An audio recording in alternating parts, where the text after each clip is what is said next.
You know, you'll see a lot of mom and pop business stores come and go simply because they don't have the tools. They don't have an integrated point of sale system. They are having to create that on their own or hire someone who's never dealt with the resale business to create one for them.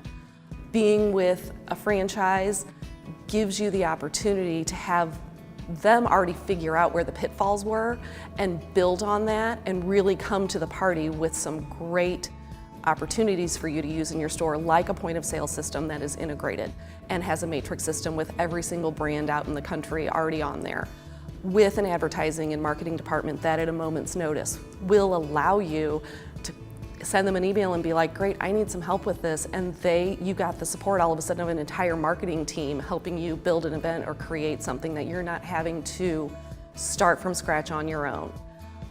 So that is one of the reasons why mom and pops, I think, have a harder time, especially when they have a closed mentor in their market, because we have such a large brand behind us that backs us in many different ways that it truly does become easier in the long run to keep that brand and to build your sales. You know, I would never want to speak to the success of the mom and pop stores because everyone's so different, but I think that's part of the problem is when you look at mom and pop consignment stores, you have everything from a loose hobbyist who, you know, is doing this for fun because they have a great sense of style to someone who's very serious but maybe doesn't have the business model or plan thought out in a way that they can properly execute it. I think one of the biggest challenges is the entrepreneurial spirit is part of this, but execution is a completely different thing. And I think that that's where a lot of people who don't personally have the experience maybe struggle. I believe it because it's a completely different kind of thing. I think first of all, when you look at a consignment store, the very word consignment implies to most people that you're bringing things there to sell, and that's, now we have that concept as well. But for us, I think the really exciting part of the store is on the sales side, and I think more people look at us like a retail store. So yes, we give cash for close, and that drives the business, and it's really important. But it's the excitement that you see in the customers who come in the door when they're finding all this great stuff. Now let me tell you, the real difference is this. If I'm a consignment store, I don't have any investment in the product. I take it from people, I put it on the floor. If it sells, great. If it doesn't sell, I give it back, or maybe I donate it, or I discount it, or I do something. In a closed-mentor store, you're buying it from the people. They know that you're buying it from them. You have an investment in it. You're buying really quality stuff. And so they know that when they come to shop there. For example, we have a matrix system that helps us and separates us from mom and pop shops.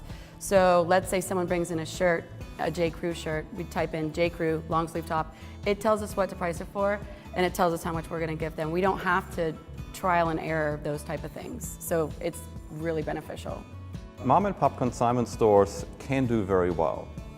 They may have figured out their market, they may have figured out a niche, they may have a community connection that makes them special and that brings customers to them. We actually have one in our market very close to us that has been there for many years and that does exceptionally well. They're charity-based, so people feel good about going there. But it's consignment, it's not retail resale as what we do. Closed Mentor has a different approach being in the resale market. We pay cash on the spot. We have a different value proposition. We take on a lot of the hassles that people would encounter if they would sell their items in yard sales or Craigslist or eBay or similar things. So we have a different value proposition for the customer coming in. We also have a very robust computer system that really differentiates us from anybody out there who's trying to do this differently. Our pricing is consistent, it is fair, we have good inventory management, and we have the ability to really analyze and plan and budget for our business. We get to work together with other stores. We get to talk with other store owners.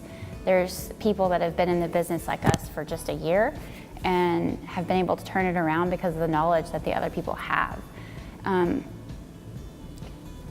You don't have to reinvent the wheel, so to speak. The system's there to work, and it's tried and true, and it works very well.